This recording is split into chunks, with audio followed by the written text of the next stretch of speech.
कर्मचारी एमपी में 6 जनवरी से बत्ती गुल करने की कर रहे हैं तैयारी। चलिए जानते हैं नए साल में सरकार के लिए क्या मुश्किल खड़ी करने वाले हैं कर्मचारी। नमस्कार, मैं हूं आपके साथ सोनाली, आप देख रहे हैं जनमन टाइम्स। मध्य प्रदेश में नया साल सरकार के लिए नई मुश्किलें खड़ी करने वाला है। नए साल में कर्मचारी आंदोलन शुरू करने वाले हैं या कहें कि नए साल में कर्मचारी एक बार फिर सरकार की टेंशन बढ़ाने वाले हैं। बता दें कि साल 2003 में कर्मचारियों की नाराजगी में ही एमपी में सत्ता पलट हुई थी। 20 साल बाद एमपी की राजनीति में फिर वही हालात बन रहे हैं। कर्मचारी इतने सालों से सत्ता में बनी हुई बीजेपी सरकार का इम्तिहान लेने की तैयारी में है और चुनावी साल इसका सबसे सही वक्त है। साल की शुरुआत में बिजली विभाग के आउटसोर्स संविदा और नियमित कर्मचारी मिलकर लगभग 70,000 बिजली कर्मचारी बीजेपी सरकार को बड़ा झटका देंगे। ये पहली बार है कि आउटसोर्स, संविदा और नियमित तीनों ही कर्मचारी एक साथ सरकार के रवैये के खिलाफ सड़क पर उतर आए हैं। लेकिन जाहिर है कि एक साथ आए तीनों कैटेगरी के कर्मचारी की मांगे अलग अलग हैं। 45,000 यानी सबसे ज्यादा तादाद वाले आउटसोर्स कर्मचारी बिजली विभाग में संविलियन की मांग को लेकर सड़क पर उतरे हैं, तो 7,000 संविदा कर्मचारी की डिमांड है कि उनका नियमितीकरण किया जाए। वहीं 19,000 के करीब नियमित कर्मचारी पुरानी पेंशन स्कीम लागू किए जाने की मांग को लेकर आंदोलन का हिस्सा बने। इस पूरे आंदोलन में राहुल मालवीय ने सभी कर्मचारियों से एकजुट रहने की अपील की है और आगे क्या कहा है आइए आपको सुनाते हैं। सभी साथियों को प्रणाम, नमस्कार। आपका दोस्त, आपका भाई राहुल मालवी। साथियों, जैसा कि आप सभी लोगों को जानते हैं कि 6 जनवरी से हमारा आंदोलन शुरू होने वाला है और अब ठेका कंपनियों के लेटर और निष्कासन के लेटर आप सभी लोगों को लगभग मिलने लग चुके होंगे और आंदोलन में ना जाने, हड़ताल पर ना जाने के लिए धमकियां भेजी जा रही होंगी।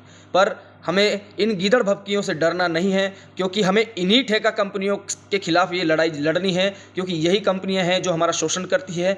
इन्हीं कंपनियों को हमें बिजली विभाग से हटाना है। यही कंपनियां हैं जो हमारे संविलियन में एक रास्ते का रोड़ा है। इसलिए वे अपनी तमाम कोशिशें करेंगी आपको डराने की, हमें आपको भ्रमित करने की, आपके निष्कासन की कार्रवाई की। किंतु निश्चिंत रहें, इस बार हम लोग बड़े बैनरों के नीचे ये आंदोलन कर रहे हैं, जिसमें यूनाइटेड फोरम, विद्युत अधिकारी कर्मचारी कल्याण संघ, तकनीकी कर्मचारी संघ और अब बिजली आउटसोर्स कर्मचारी संगठन जैसे तमाम बड़े जो संगठन बिजली कंपनियों में अपनी कार्य कर रहे हैं, उस बैनर के नीचे हम लोग सुरक्षित हैं।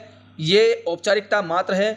खुद भी भ्रमित ना हो, खुद भी ना डरे और दूसरे को भ्रमित भी ना करे और दूसरों को भी ना डराए। साथियों, मेरा विनम्र आग्रह है कि इस आंदोलन के दौरान बहुत सारे प्रेशर आपको आने वाले हैं, तो उन प्रेशरों से लड़ने के लिए हमें प्रिपेयर होना पड़ेगा। सभी आउटसोर्स के साथियों को, चाहे वो मध्य से हो, पूर्व से हो, पश्चिम से हो, जनरेशन से हो या ट्रांसमिशन से हो, और उन सबको समस्त संगठनों का सहयोग करना है।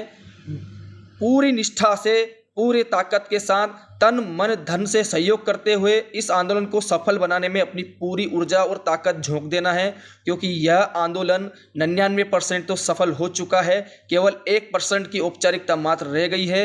वो 1% हमें आंदोलन के माध्यम से ही मिलेगा। इसलिए उस 1% के लिए आप लोग पूरी ताकत के साथ लड़ें, डरे नहीं, डटे रहें। जैसे जैसे संगठनों के दिशा निर्देश ऊपर से प्राप्त हो रहे हैं, उसी अनुरूप कार्य करते रहें। जय हिंद, जय भारत। तो ये तय मानिए कि साल की शुरुआत में नया साल मनाने गई शिवराज सरकार की वापसी के बाद पहला इम्तिहान बिजली विभाग लेगा। तैयारी एक साथ पूरे प्रदेश की बिजली व्यवस्था ठप करने की है। 52 जिलों में जुटने जा रहे बिजली कर्मचारी आंदोलन के प्रारंभ में अपने अपने जिले में सर्कल प्रदर्शन करेंगे। वहीं जबलपुर में बिजली विभाग के अधिकारियों और कर्मचारियों के बाद अब पेंशनरों ने भी प्रबंधन के खिलाफ मोर्चा खोल दिया है। 11% महंगाई भत्ते की मांग को लेकर पेंशनरों ने भी प्रदेश व्यापी आंदोलन करते हुए अपनी आवाज बुलंद की है। इन सभी आंदोलन और सरकारी कर्मचारियों की नाराजगी कहीं सत्ता में काबिज सरकार की बत्ती गुल न कर दे। खबरों से जुड़े रहने के लिए देखते रहिए जनमन टाइम्स, उभरते विंध्य की आवाज।